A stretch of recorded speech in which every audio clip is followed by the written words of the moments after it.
দীর্ঘ প্রবাস জীবনের নীরবতা ভেঙে মানুষের ভালোবাসায় ঘেরা এক প্রত্যাবর্তন। তিনি আপোষহীন রাজনীতির প্রতীক, গণতন্ত্রের কণ্ঠস্বর, কোটি মানুষের প্রত্যাশার নাম। যিনি দূরে থেকেও ছিলেন মানুষের হৃদয়ের খুব কাছাকাছি, যার নামে আজ প্রকম্পিত হয়েছিল ঢাকার রাজপথ, তিনি তারেক রহমান।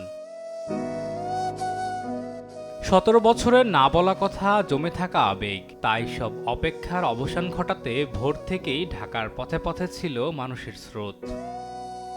হজরত শাহজালাল আন্তর্জাতিক বিমানবন্দর থেকে ৩৬ জুলাই এক্সপ্রেসওয়ে, যেদিকেই চোখ যায় সেখানেই জনস্রোত। লক্ষ লক্ষ মানুষ, দলীয় নেতাকর্মী কিংবা তরুণ থেকে বৃদ্ধ, সবার চোখে মুখে একটাই আকুতি, একবার প্রিয় নেতাকে দেখার। নেতাকর্মীদের পাশাপাশি তিনি নিজেও হলেন আবেগ আপ্লুত।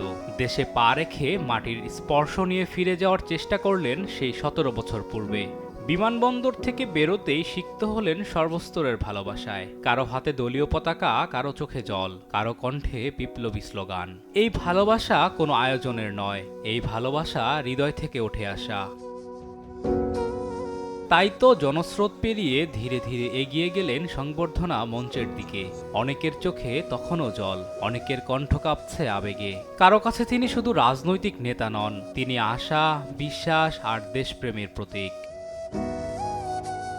কুয়াশাচ্ছন্ন বিকেলে ক্লান্তিহীনভাবে পুরোটো পথ হাত নাড়িয়ে গেলেন তার প্রিয় দেশবাসীর পানে। রাজকীয় প্রত্যাবর্তন বোধহয় এমনই হয়।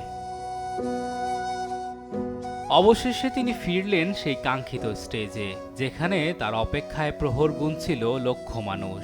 সেখান থেকেই দিলেন নতুন বাংলাদেশ গড়ার প্রতিশ্রুতি। মনে রাখবেন, we have a plan, we have a plan for the people and for the country. ইনশাল্লাহ আমরা সেই প্ল্যান বাস্তবায়ন করব। সংক্ষিপ্ত বক্তব্য শেষে কড়া নিরাপত্তায় রওনা হলেন মমতাময়ী মা বেগম খালেদা জিয়ার কাছে। সংকটময় পরিস্থিতিতে যার পাশে থাকার তীব্র আকাঙ্ক্ষার কথা জানিয়েছিলেন তিনি নিজেই। দেশবাসীর ভালোবাসা আর মায়ের দোয়া নিয়ে অবশেষে ফিরলেন রাজধানীর গুলশানে। সমাপ্তি ঘটল ঐতিহাসিক রাজকীয় প্রত্যাবর্তনের। আলিমুজ্জামান সাফওয়ান, দেশ টিভি, ঢাকা।